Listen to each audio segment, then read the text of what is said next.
कोई IAS officer नहीं थे मनमोहन सिंह जी, और श्रीमती इंदिरा गांधी और जवाहरलाल नेहरू के पीरियड में कई लोग ऐसे आए। फैसला वापस लेना पड़ा।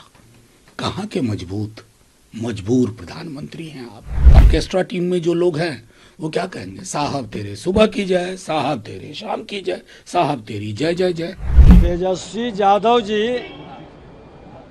बहुत गरीबों के हितैषी हैं, दलितों के, कमजोर तबके के हितैषी हैं। राहुल गांधी जी को बधाई देती हूँ कि शाबाश, लड़ते रहो, तुम आगे बढ़ो, तुम्हारी एक ठोकर में 100 इनकलाब लेकर चल। बहुत अच्छी बात। Manmohan Singh revenue secretary, finance secretary सीधा बने थे, कहाँ से आए थे? कोई आईएएस आईपीएस थे क्या? फैसला आज का नहीं है, ये कांग्रेस पार्टी का पाप था। कांग्रेस पार्टी ने इसी तरह, याद कीजिए, एक देश के प्रधानमंत्री हुए मनमोहन सिंह जी, 1976 में फाइनेंस सेक्रेटरी इसी तरह बनाया था।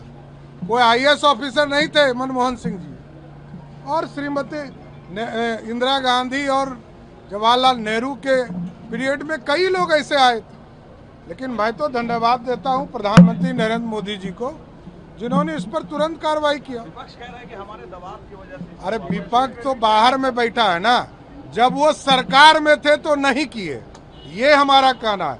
हमारा सीधा आरोप है कि कांग्रेस पार्टी जब सरकार में थी तो उन लोगों ने इस पूरे फॉर्मूले को अपनाते रहने का काम किया, लेकिन मोदी सरकार ने सभी का सम्मान करते हुए उसको रोकने का काम किया। और कुछ लोग कल बिहार बंद का या देश बंद का अपमान किए हैं। आप सोचिए कि जब देश के यशस्वी प्रधानमंत्री जी के कैबिनेट में ये तय हो गया कि हम जो एससी और एसटी वर्ग के जो सुप्रीम कोर्ट का एक आदेश आया उस पर कोई हम रिवीजन नहीं करेंगे, ये नियम पूरी तरह लागू रहेगा, तो बंद करने का क्या सवाल उठता है। जब भारत की सरकार ने तय कर दिया, नरेंद्र मोदी जी की सरकार ने तय कर दिया कि एससी एसटी के किसी भी मामले में कोई छूने का काम सरकार नहीं करेगी, तो फिर बंदी क्यों है, ये मैं जानना चाहता हूँ। पूरे देश की जीत है भाई।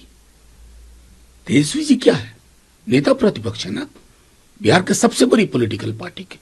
पूरे देश में हुआ, पूरे देश में लोगों ने विरोध किया, संविधान की किताब हाथ में लेकर विरोध किया। समझ में आया, आज फैसला वापस लेना पड़ा। कहां के मजबूर प्रधानमंत्री हैं आप। यूं ही फैसले लेते हैं बिना सोचे समझे, संविधान को दरकिनार करते हुए, प्रावधानों को दरकिनार करते हुए। सवाल तो अब ये उठेगा कि इससे पहले जो आपने लेटरल एंट्री में लोगों को लिया है वो कौन लोग हैं? क्या तब माना था? ये 240 के बाद का आंकड़ा, ये समझाइए लोगों को। क्या इसकी जांच की मांग करेंगे क्या आप लोग? नहीं, इसमें जांच किया, सरकार को फैसला वापस लेना पड़ा। हम कहेंगे इससे पहले जो लेटरल एंट्री में हुआ उसका ब्यौरा थोड़ा दे। अश्वनी वैष्णव जी परसों तक जस्टिफाई कर रहे थे, प्रधानमंत्री जी का विजन बता रहे थे लेटरल एंट्री। 2 दिन बाद कह रहे हैं कि सामाजिक न्याय के लिए प्रधानमंत्री के अंदर बड़ी पीड़ा। ये पीड़ा पैदा कब हुई, कब जन्म हुआ इसका, लोग सब समझते हैं। लेकिन हाँ, ऑर्केस्ट्रा टीम में जो लोग हैं वो क्या कहेंगे, साहब तेरे सुबह की जय, साहब तेरे शाम की जय, साहब तेरी जय जय जय।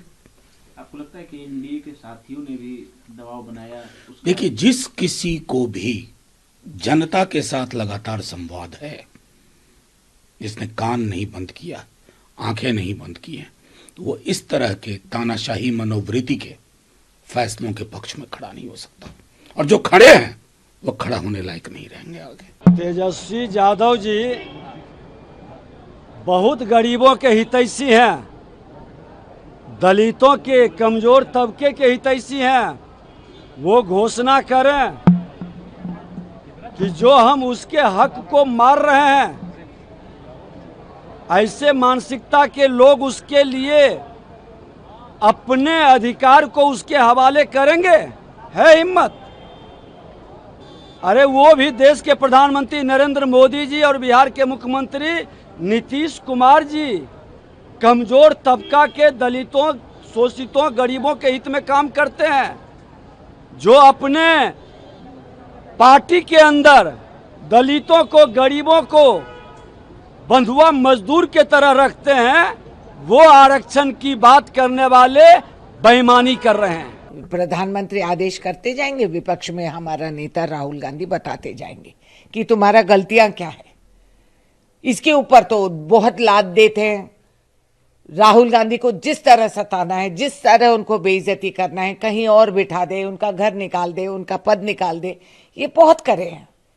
मगर क्यों? राहुल गांधी अपने आप के लिए नहीं लड़ रहा है, देश के लिए, संविधान की सुरक्षा के लिए।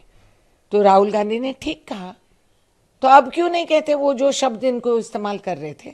तब इनको हम क्या कहें? इनको कोई जानकारी है, समझ है?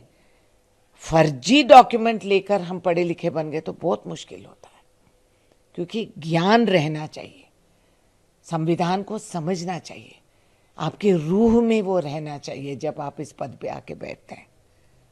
तो मैं राहुल गांधी जी को बधाई देती हूँ कि शाबाश, लड़ते रहो, तुम आगे बढ़ो, तुम्हारी एक ठोकर में 100 इनकलाब लेकर चल। बहुत अच्छी बात है। तेजस्वी यादव को कुछ याद दिलाना जरूरी है। उनके पिताजी मनमोहन सिंह की सरकार में रेल मंत्री थे। Manmohan Singh revenue secretary, finance secretary सीधा बने थे। कहाँ से आए थे? कोई आईएएस आईपीएस थे क्या? विजय केलकर बने वित्त सचिव, बाहर से आए थे ना। पूरे कांग्रेस का इतिहास भरा हुआ है। मोन्टेक सिंह अहलुवालिया कहाँ से आए थे? वित्त विभाग के बड़े बड़े सचिव बने, वो भी बाहर से आए थे। तेजस्वी बाबू, थोड़ा होमवर्क करना सीखिए। यहाँ तो हमारे मोदी जी ने स्पष्ट कहा, पिछड़ों के हक पर हम कोई हमला नहीं होने देंगे। उसको कैंसिल किया जो यूपीएससी ने कोशिश की थी। उसी प्रकार से क्रीमी लेयर के सुप्रीम कोर्ट के फैसले को कहा, ये हमें मान्य नहीं है। एससी एसटी का हम पूरा सम्मान करते हैं। ये मोदी जी हैं। और वैसे क्या आरक्षण पर बोलते हैं तेजस्वी बाबू? आरक्षण का तो एकमात्र लाभ आपके परिवार को मिलता है, जहां पर पार्टी की नंबर 1 की कुर्सी आरक्षित है। हमसे जुड़े रहने के लिए हमारे YouTube चैनल को सब्सक्राइब करें और नई वीडियो की नोटिफिकेशन के लिए बेल आइकॉन को दबाएं।